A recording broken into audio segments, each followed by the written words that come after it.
अस्सलाम वालेकुम नाज़रीन, टॉक दानिश रियल फोकस के साथ हाजिर है। नाज़रीन, माजी में भी ये देखने को मिला कि वज़ीर आज़म के ख़िलाफ़ अदम एतमाद की तहरीक लाई गई।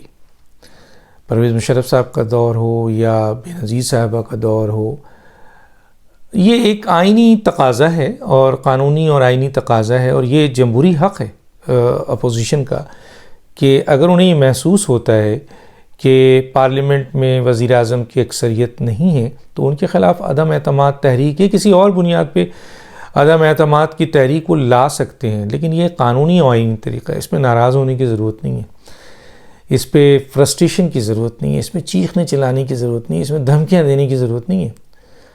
हाँ, अगर अदम एतमाद अपोजिशन ला रही है जो उसका क़ानूनी और आइनी हक़ है, अगर आपके मेंबर, क्योंकि अब एक क्लॉज आ गई है 63A, अगर आपके मेंबर कोई आपकी बात नहीं मानते हैं, आपका यानी पार्टी चेयरमैन का या पार्टी सदर का हुक्म नहीं मानते हैं, तो उसके ऊपर आप अपनी इंटरनल मीटिंग के अंदर गुस्से हों, लड़ाई करें, झगड़ा करें। लेकिन ये हक़ है एक जमहूरी मेंबर का भी और एक पार्टी वर्कर का भी कि वो अपनी लीडरशिप से इख्तलाफ रखें, इसमें तो कोई बुरी बात नहीं है।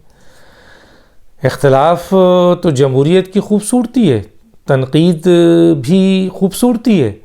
तो एक मेंबर हो या एक कारकुन हो या एक वर्कर हो या एक सपोर्टर हो, एक लीडर हो, वो अपनी क़ायद से बहुत सारी बातों से इख्तलाफ रख सकता है या क़ायद की पॉलिसी से इख्तलाफ रख सकता है। इसी तरह एक मेंबर अपने वज़ीर आज़म की जो वज़ीर आज़म है उससे इख्तलाफ रख सकता है।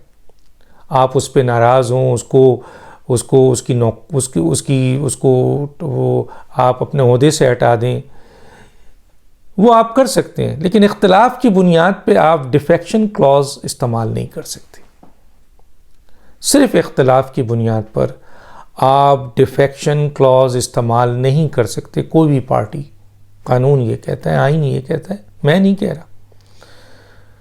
तो अगर इमरान खान साहब को ये मशवरा दिया जा रहा है, जो भी लीगल एडवाइज़र उनके मशवरा दे रहे हैं, और जिस तरीके से वो स्पीकर को इस्तेमाल करना चाहते हैं, ये गैर कानूनी, गैर आइनी तरीक़ा होगा। ये आर्टिकल 6 के ज़िम्रे में आता है, ये आइन के आर्टिकल 5 की खिलाफ वर्जी है, क्योंकि कॉन्स्टिट्यूशन के ख़िलाफ़ जा रहे हैं यहाँ पे। एक स्पीकर जो होता है वो एक सिर्फ पोस्ट ऑफिस है उस वक्त जब वो डिफेक्शन क्लॉज इस्तेमाल हो रही हो। अभी थोड़ा सा पहले आते हैं हम कि जहांगीर तरीन ग्रुप है, अलीम खान ग्रुप है, दूसरे बागी ग्रुप हैं, MNA हैं, वो खुलकर इमरान खान वज़ीर आज़म के ख़िलाफ़ बता रहे हैं कि हमारा ग्रुप है और हम आपके अगेंस्ट हैं। अगर वज़ीर आज़म ये समझते हैं कि ये डिफेक्शन क्लॉज में आता है, जो कि मैं कहता हूँ कि इख्तलाफ डिफेक्शन क्लॉज में नहीं आता है, लेकिन अगर वज़ीर आज़म ये समझते हैं और उनके लीगल एडवाइज़र ये समझते हैं जो वज़ीर आज़म को गलत गाइड कर रहे हैं, तो फिर अभी भी ये एप्लीकेबल है। आप उन तमाम लोगों को जो कि मेंबर्स जहांगीर तरीन ग्रुप में हैं, अलीम खान ग्रुप में हैं, वो तो बैठ रहे हैं, वो मीडिया में आ रहे हैं, वो मीटिंग कर रहे हैं, वो बता रहे हैं कि हम वज़ीर आज़म के ख़िलाफ़ हैं, उन पर अदम एतमाद कर रहे हैं। तो गोया आप डिफेक्शन क्लॉज लगा दें उन पर और उनकी सीट को डी-सीट कर दें, भेज दें स्पीकर को। स्पीकर उसको अपनी कार्रवाई करने के बाद, जो मुद्दती एक कार्रवाई होती है, उसके बाद वो इलेक्शन कमीशन को भेज देगा। इसके अलावा स्पीकर कुछ नहीं कर सकता। स्पीकर उसको असम्बली में आने से नहीं रोक सकता, स्पीकर उनको डी-सीट नहीं कर सकता, स्पीकर उनकी जो पार्लियामेंट में दिए गए इख्तियारात हैं इंक्लूडिंग वोटिंग, उसको नहीं रोक सकता, बिल्कुल नहीं रोक सकता। तो आप समझते हैं कि वो लोग डिफेक्टिव क्लॉज का हिस्सा हैं, तो आप उनको डी-सीट करवा दें। आपके लीगल एडवाइज़र आपको यही मशवरे दे रहे हैं, वज़ीर आज़म साहब। तो ये भी तो देखें कि उसका नतीजा क्या होगा। फ़र्ज़ कीजिए आपने 30 अफराद को डी-सीट कर दिया कि वो आप पर एतमाद नहीं कर रहे हैं। आपने क्लॉज भेजा, आपने रेफरेंस भेजा, आपने स्पीकर को और बताया कि जनाब आइन के इस आर्टिकल के तहत ये लोग आपके पार्टी डिसिप्लिन का हिस्सा नहीं है और एज ए प्रेसिडेंट पार्टी मैं इनकी मेंबरशिप को डीसीट करने के लिए आपको कहता हूँ।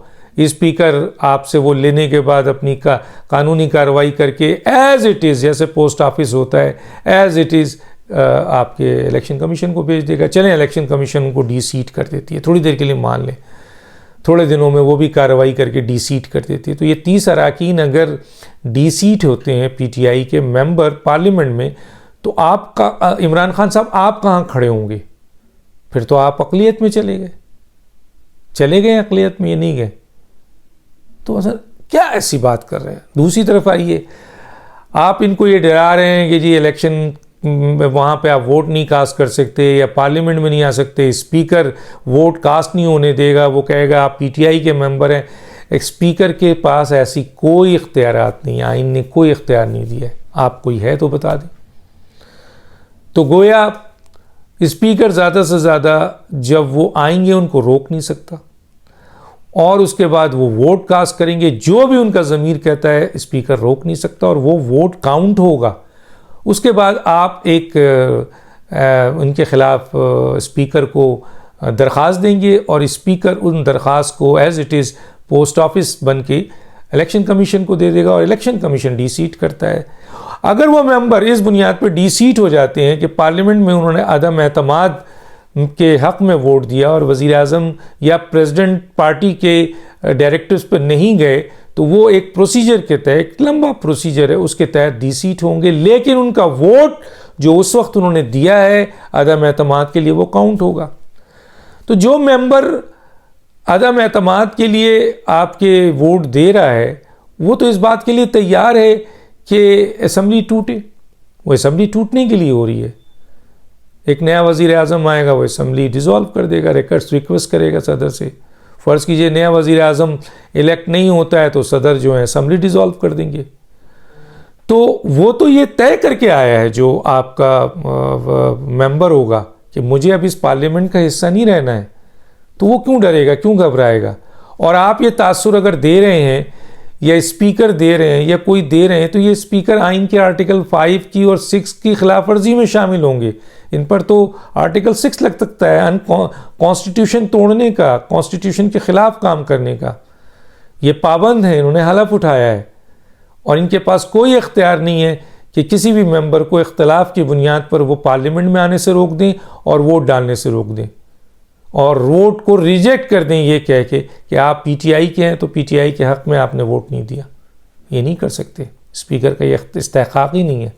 तो गोया वो पोस्ट ऑफिस बन के इलेक्शन कमीशन को भेज देंगे, लेकिन वोट तो कास्ट हो जाएगा। वज़ीर आज़म साहब आपके ख़िलाफ़ अदम एतमाद अगर इन मेंबर्स ने दी तो वो काउंट होगी, और आप वज़ारत उज़्मा की हैसियत से बाहर हो जाएंगे। हाँ, पार्टी की सदर की हैसियत से आप इनके डिफेक्शन क्लॉज के लिए रिक्वेस्ट करेंगे, और फिर 1 महीना 2 महीने बाद ये पूरा प्रोसीजर अडॉप्ट होगा, और उसके बाद उनको डीसीट कर दिया जाएगा। लेकिन वो तो पहले ही अपने आप को डीसीट करने के लिए अदम एतमाद का वोट देंगे। वो तो असम्बली ख़त्म करना चाह रहे हैं। वो तो वज़ारत उज़्मा ही सिर्फ नहीं ख़त्म करेंगे, वो असम्बली भी ख़त्म होनी है। और उससे पहले जो है वज़ीर आज़म, नए वज़ीर आज़म के इनेकाद का भी हो जाएगा, उसमें भी उनका वोट कास्ट होगा, क्योंकि इतना लंबा प्रोसीजर है डिफेक्शन क्लॉज के लिए कि इनका डीसीट होने के लिए लंबा प्रोसीजर है।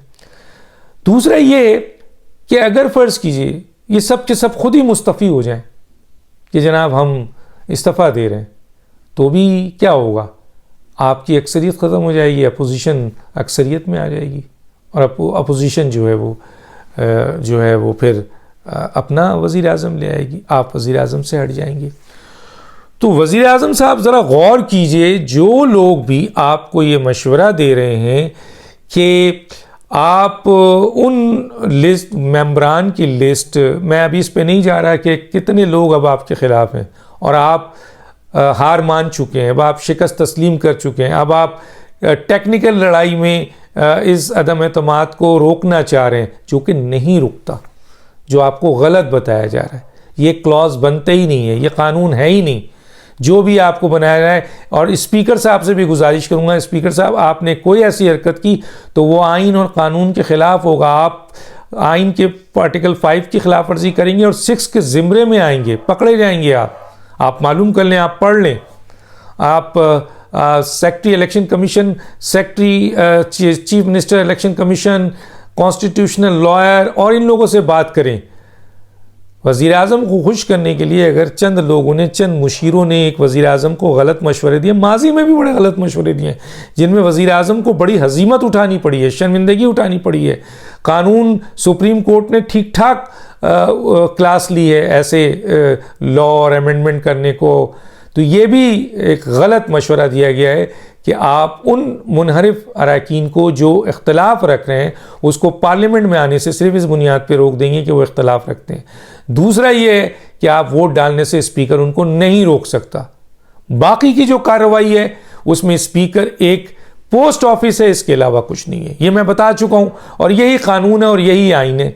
और आप चाहें तो किसी भी बड़े आइनी माहिरीन से मिल लें, माँ सवाए उन लोगों के जो इमरान खान की खुशनुदी के लिए इमरान खान को मज़ीद तबाही की तरफ ले जा रहे हैं। ये तबाही है इमरान खान की।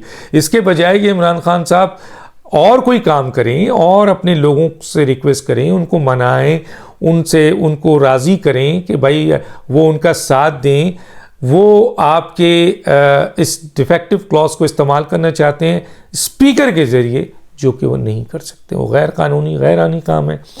तो ये है चंद बातें। और अगर डिफेक्टिव क्लॉज लगती है मुनहरिफ अरकान पे, तो वो तो अभी भी इख्तिलाफ में, अभी भी उन्होंने अदम एतमाद कर दिया, तो लगा दें। लगाएंगे तो वो जो भी सीट होगा, फ़र्ज़ कीजिए हो जाता है, ऐसे होता नहीं हो जाता है, तो आप तब भी गए। और अगर फ़र्ज़ कीजिए वो इस्तीफ़ा देते हैं तब भी आप गए। और वोट वो डालेंगे, उनका आईनी हक़ है, तो भी आप, अगर वो वोट आपके ख़िलाफ़ देते हैं तब भी आप गए। तो जो आपको मशवरा दे रहा है वो आपका दोस्त नहीं, दुश्मन है।